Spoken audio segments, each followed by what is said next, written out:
That has nothing to do with my prophet.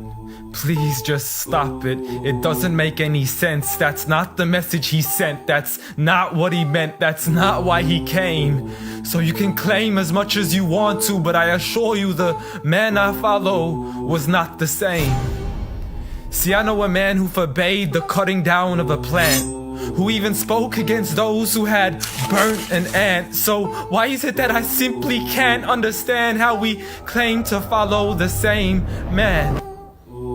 I mean, I know a man who forbade us from harming the innocent, saying he who does so would not only be prohibited from paradise, but he would not even smell its scent. So please tell me how what you're doing has anything to do with the message that he sent.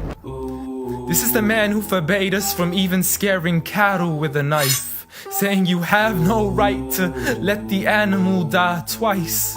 And when he was asked for advice, he'd reply, don't get angry, don't get angry, don't get angry, repeating it thrice. See, I know a man who called to patience first, even to those who had treated him the worst. And when he was asked to invoke Allah's wrath, he said, I was not sent to curse, but rather as a mercy to the earth. Matter of fact, the entire universe, meaning everything that was made. See, this is a man whom the clouds would rush to shade, a man to whom the trees would sway and the birds would flock to seek his aid. For they knew he was a man of justice, a man who would never betray, a man who could be trusted even by those who had wanted him slain. See, Anas bin Malik served him for 10 years and not once had he heard him complain.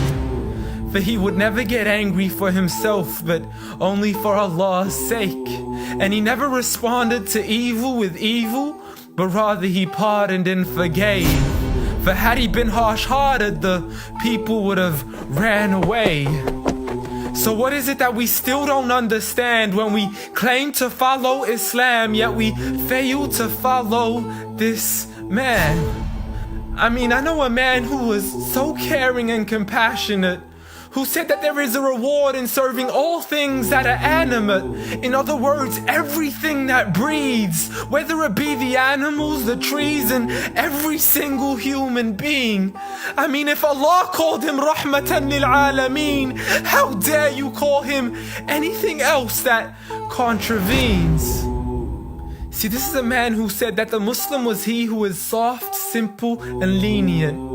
A man who taught us himself to be cautious from falling into extremism. See, he was never given two choices except he chose that which was easiest.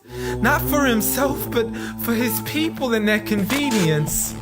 See, I know a man who advocated for the freedom of the slaves.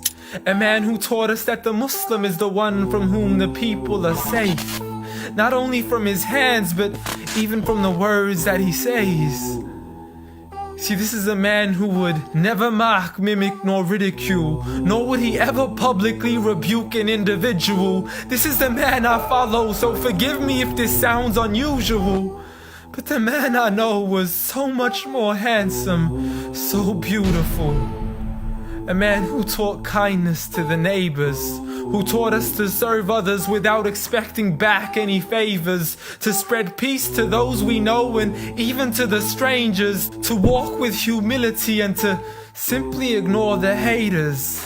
But nevertheless, I know a man who still taught us to stand up for the oppressed, from the men, women, and children who call out to us in distress. I know a man who taught us to fight for these people, but by no means does this mean we have the right to transgress.